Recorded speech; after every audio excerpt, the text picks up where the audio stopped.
Hello, welcome to the episode 1 solutions video. First problem says type print hello world into a cell and run it. So I've typed it here. Shift return will run. And it does exactly what you think it would. It prints out hello world. Modify it to print your own name. So print whatever your name is. And shift return.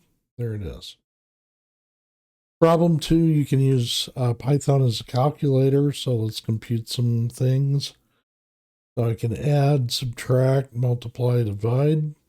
When I divide, I'm always going to get a float, even if the numbers I'm dividing are integers and the answer is it could be an integer. It's still going to be output as a float. What is 2 to the 10th? Use Python to find out. What operator did you use? Used exponentiation, which in Python is the double star. It's not the caret. So in some other languages or in Excel, you would use the caret. In Python, that will give you something different. What is the remainder when 17 is divided by 5? That's the modulo operator. So 17 divided by 5 is 3 remainder 2. Does Python follow the standard order of operations? Yes. Test it. So 2 plus 3 times 4. Order of operations says multiply first, so you get 12. 2 plus 12 is 14. If you want to break that, then you would put in parentheses. 2 plus 3 is 5 times 4 is 20.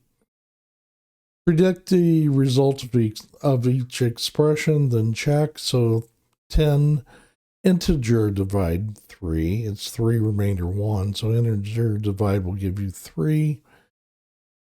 Modulus will give you the remainder, which is 1. The last line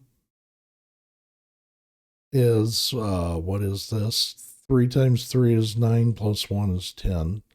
Last line demonstrates the order of operations again. And if we check it, we see that it is 3, 1, and 10. Problem 7, a pizza costs $12.99. You're buying 4 of them. Use Python to compute the total cost. The tax, assume 8%. And final amount due, print each on its own line. Pizza cost is $12.99. Total pizza cost times 4 times 1.08, so 100% gives you the number back, but then it's 8% more than that. So 108% of the pizza cost times 4. I round this to 2 digits. Output it, 56.12. Problem 8 says you drove 240 miles on 8 gallons of gas. Use Python to compute your fuel efficiency in miles per gallon. Then compute how many gallons you need for a 500-mile trip at the same efficiency. So miles is 240, gallons is 8, mpg.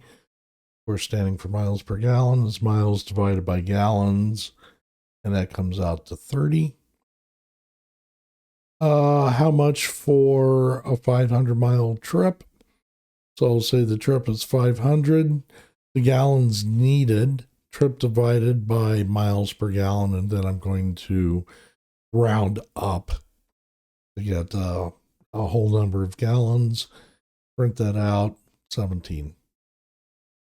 Number 9, compute the area and circumference of a circle with radius 5. Use 3.14159 for pi. How close are your answers will you get with more precise value of pi? Okay, so I say pi, capital letters, because that's just a convention if you're setting a constant. Pi is 3.14159, radius is 5, compute the area, the circumference, print those out, and then print out some lines here just to separate this from the next part. Area is math.py. So from the math module, it has a lot of different mathematical constants, pi, e, so forth. And then recalculate and print those out. And you see I get more precise numbers. Number 10, the speed of light is approximately this many meters per second. Use Python to compute how far light travels in 1 minute, 1 hour, 1 day. Express the answer in kilometers. So C, the speed of light is this many meters. I wanted the answers in kilometers, so I'll just convert this now to kilometers.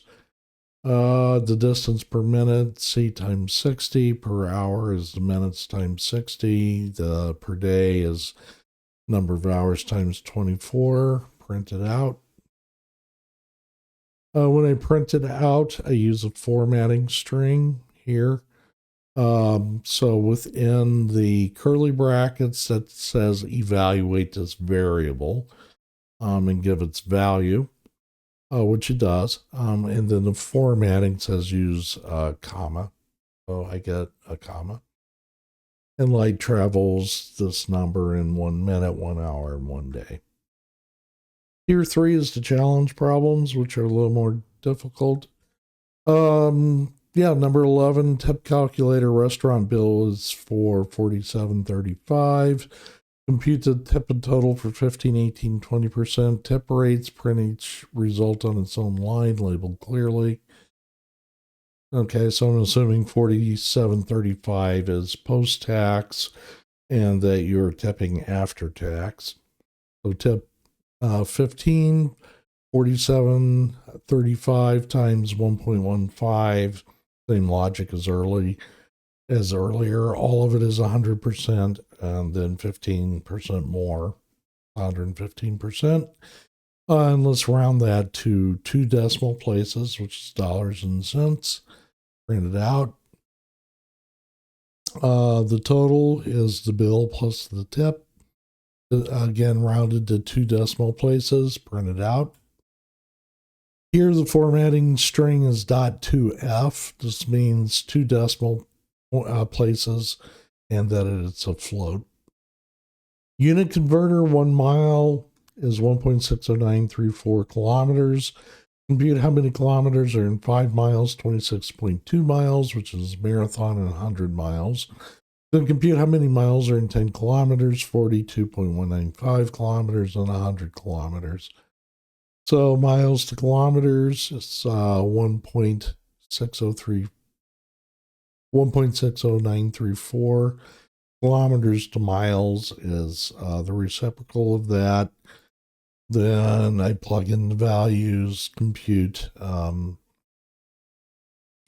the distance in miles times the conversion factor to kilometers, print it out again to 2 decimal places.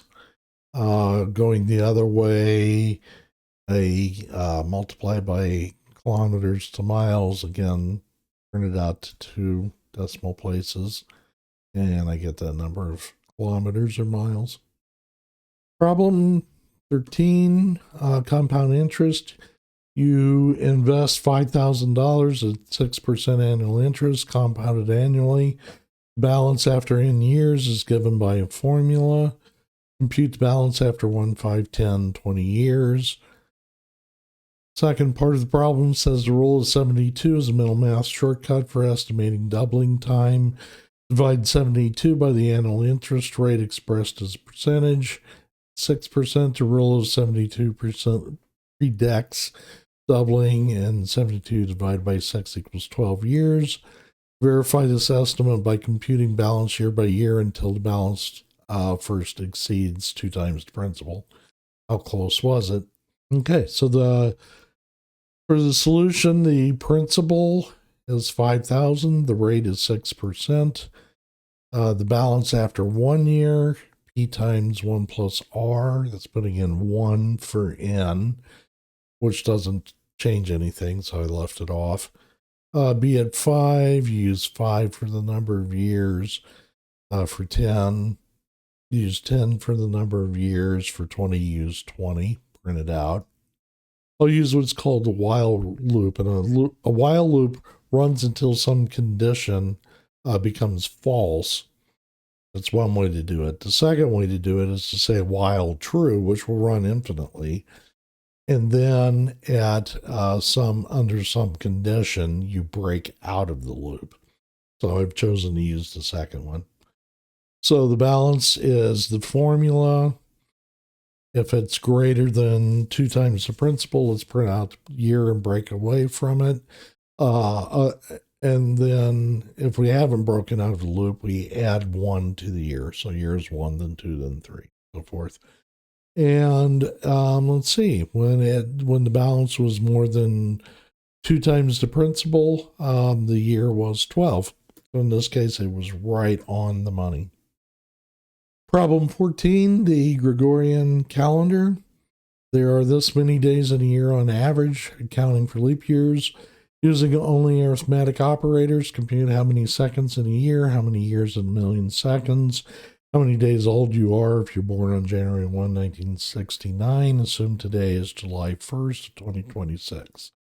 So I have days per year, hours per day, minutes per hour, seconds per minute. Calculate the seconds per year, which is days per year times the hours per day times the minutes per hour times the seconds per minute. Print that out. Years in a million seconds, 1 with 6 zeros. Years per million is million seconds divided by seconds per year. Print it out.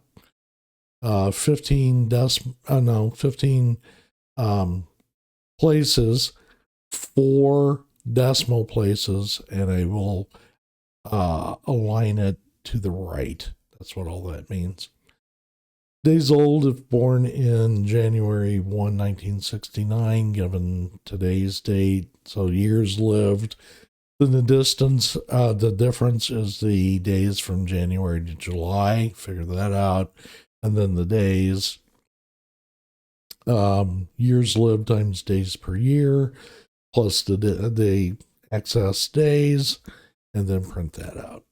Number 15 is the formula for pi from, I believe, the 1400s. It's been known for a while. The following product converges to 2 over pi. So it's root of 2 over 2 times square root of 2 plus square root of 2 over 2 times square root of 2 plus square root of 2 plus square root of 2 over 2, so forth. You use the exponentiation for square roots. You could also use math square root. Compute the first 4 terms of this product and estimate pi. How accurate is it? So the terms, write it out. The first one is square root of 2 over 2. Second one, 2 plus the square root of 2, that square root divided by 2, so forth. Calculate the product. The estimate of pi is 2 over the product. So if you solve this equation for pi, basically, yeah, you take pi to the other side, divide 2 by this whole product. It'll give you pi. Print out the terms, the estimate, grab pi from the math library and see the difference. Okay, so those are the terms.